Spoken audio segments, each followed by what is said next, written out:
Bali sedang dijajah. Warga kita dipukul, ada yang nyuri truk, tingkahnya ugal-ugalan, promo situs porno di jalan, bikin pabrik narkoba. Wah, banyak. Udah nggak Indonesia banget lah. Kamu bisa cari tahu sendiri nanti. Ada orang asing menetap dan buka usaha di Bali. Target pasarnya dari kalangan mereka sendiri. Kok bisa? Iya, nggak perlu adaptasi bahasa, nggak perlu adaptasi budaya. Bayangin kalau kita keluar negeri. Ada yang nyewain apartemen atau kontrakan, usaha salon atau restoran. Antara orang Indo sama orang dari negara itu, kamu pilih yang mana? Pasti nyaman pilih sesama orang Indo kan? Hal yang sama terjadi di Bali. Dan ini lebih masif lagi. Turis datang cari duit di Bali. Pengeluaran rendah, pemasukan tinggi. Pakai visa kunjung, bukan visa kerja. Mereka pakai sistem saling support antar kalangan mereka. Uangnya berputar bukan masuk ke negara kita, tapi untuk mereka sendiri. Mereka mempekerjakan orang-orang asing lain atau dari negaranya sendiri. Orang-orang yang dibayar mahal bukan berdasarkan mata uang kita, tapi mereka. Gaji mereka antara 100 sampai 200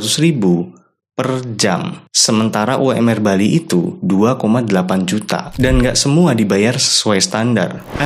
I'm sorry I have to say this. Orang-orang asing berdatangan jadi bos, sementara orang-orang kita jadi jongos. Apakah ini akan dibiarkan dengan alasan para turis ini menambah devisa negara? Saya nggak tahu. Tapi 3 hal yang ingin saya sampaikan. Yang pertama, kata dijajah ini harus saya ralat, karena Pak Menteri Parekraf nggak sepakat. Menurut beliau, Bali justru ramai oleh WNA, karena menjadi salah satu destinasi utama yang ingin dikunjungi. Ya, karena saya ini cuma rakyat biasa, yang taunya definisi kata jajah itu berarti bepergian keluar masuk suatu daerah, negeri, dan sebagainya, atau menguasai dan memerintah suatu negeri, daerah, dan sebagainya. Mungkin bukan menguasai daerah atau negeri sih, tapi masuk ke kategori dan sebagainya itu. Dengan keterbatasan pemahaman saya yang minim ilmu ini, izinkan saya bertanya pada Mas Menteri, kata apa selain dijajah yang sesuai untuk mendefinisikan fenomena di Bali ini? Pasti besar harapan warga kita agar ada solusi, biar kata yang tidak Anda sepakati itu nggak benar-benar terjadi. Yang kedua, buat teman-teman di Bali, sama-sama belajar yuk, sama-sama introspeksi. 2019 lalu saya visit teman dan saudara di Bali. Kami makan, tinggal, menikmati spot wisata yang sama dengan yang orang-orang asing ini kunjungi. Tapi kenapa perlakuan yang kami dapatkan tidak seistimewa mereka? Apa karena bahasanya, warna kulitnya, wujud fisiknya? Padahal kami nggak minta-minta, kami bayar sesuai harga. Malah kami pesan lebih banyak dari mereka yang cuma pesan 1 botol bir dan duduk di pojokan berjam-jam. Seorang nggak akan bisa ditolong kalau dia nggak mau nolong dirinya sendiri. Penyakit akan susah sembuh kalau penderitanya nggak mau mengobati. Kami ini saudaramu, orang yang harusnya kamu jamu lebih dari tamu. Orang yang pertama merasakan sakit jika kamu ada di masa-masa sulit. Kami yang akan mengobati ketika kamu terluka, bukan mereka. And last thing, this is for you, my friend, ladies and gentlemen. If you're watching this, welcome to Indonesia. Welcome to our country. Enjoy the sunshine on a sunny day that can give you exotic, beautiful looking tan skin. Enjoy the sunset along the beautiful beaches. Enjoy nature or the luxury life with good prices.